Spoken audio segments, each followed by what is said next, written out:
ब्रह्ममुरारिसुरार्चितलिङ्गं निर्मलभासितशोभितलिङ्गम्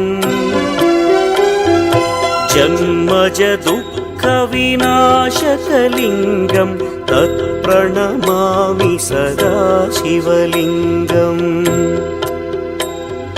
देवमुनिप्रवरार्चितलिङ्गं कामदहन करुणाकरलिङ्गम्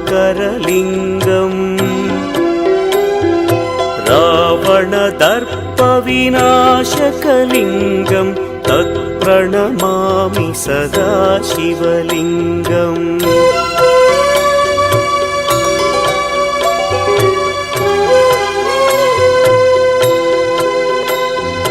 सर्वसुगन्धसुलेपितलिङ्गं बुद्धिविवर्धनकारणलिङ्गं सिद्धसुरासुरवन्दितलिङ्गं तत्प्रणमामि सदा शिवलिङ्गं कनकमहामणिभूषितलिङ्गं मणिपतिवेष्टितशोभितलिङ्गम्